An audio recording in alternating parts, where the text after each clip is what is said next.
video, I'm walking you through how to do static wall pullover presses.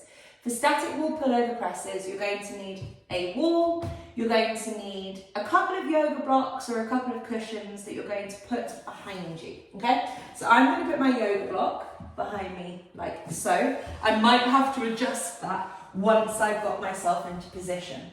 I'm getting myself into a static wall position. In this video, I'm not going to walk you through how to do static wall because the video will get really long. I have another video all about static wall and how to do it. So make sure you watch that first before you try and do the static wall pullover presses. If you're one of my clients, you're not going to have done static wall pullover presses without having done static wall first. So I'm not going to explain it. But do make sure you know what you're doing in terms of the static wall cues before you get going with the pullover presses. So pullover presses, just going to check that I've got my, no, I don't have my distance correct. I'm going to put that about there. Pullover presses involve the arms going overhead and pushing backwards into an object behind you. So you push back into an object behind you with your arms, you hold and you release. You push back, you hold and you release. Doesn't look very exciting. I'm just going to pretend that my hand is touching the block as I do this. The movement I'm doing is this. Push back, hold, release. Push back, hold, release. So my hands are on the block. I'm pushing backwards into the block, holding and releasing. Okay? Things we need to think about. Number one, our rib cage, okay? So if you take your arms overhead and you notice that your rib cage lifts up off the floor, and people say, how do I know if my rib cage is lifted off the floor? The only way I can explain it is your rib cage isn't on the floor anymore. So you've got to feel the bottom of your rib cage firmly planted on the ground, and you'll know what that feels like. If you want to sort of put your hands on the front of your ribs and squish it down, that's what your rib cage being on the floor feels like. And that needs to stay there as your arms move overhead. If you take your hands onto your block behind you, and you're doing that by lifting up your rib cage, you're not opening up your shoulders, you're not moving your arms and shoulders, you're compensating through your rib cage. So what I would say is if you can't get your hands on a block like this without the rib cage lifting up, don't do this exercise. Your body's going to be compensating too much.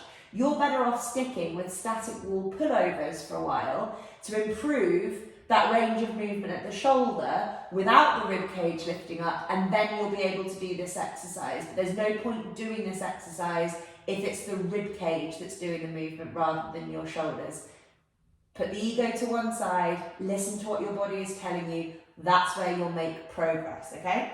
So arms go behind, and we're sensing whether or not our rib cage lifts up. My rib cage feels nice and firmly grounded.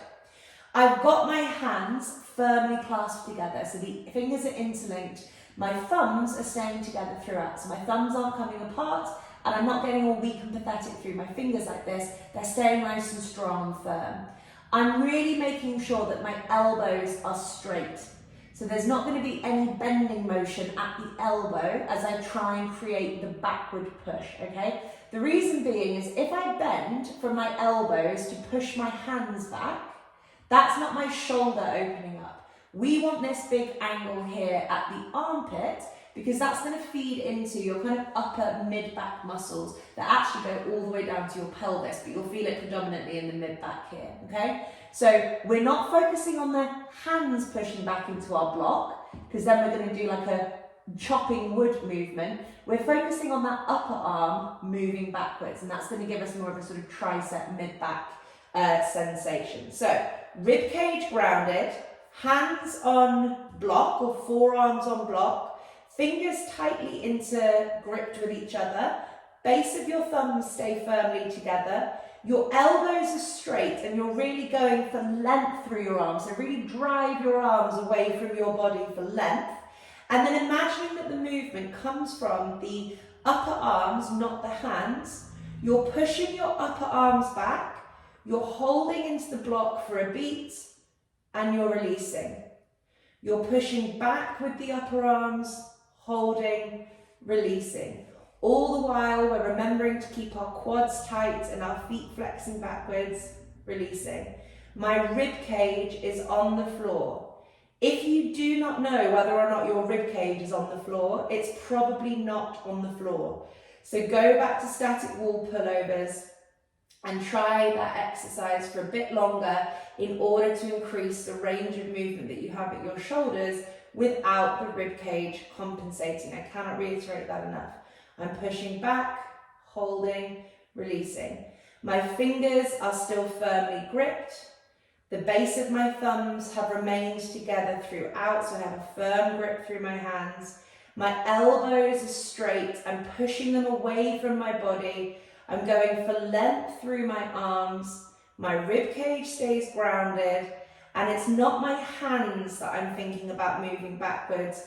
I'm driving the movement almost from my upper arms to help stimulate that response in the upper mid-back, in the triceps, that type of thing. And this is a great exercise for opening up the shoulders and rebalancing a wonky thoracic position. And for me, it feels like a lovely kind of rib cage release at the same time as I get my shoulders waking up. So that is static wall pullover presses.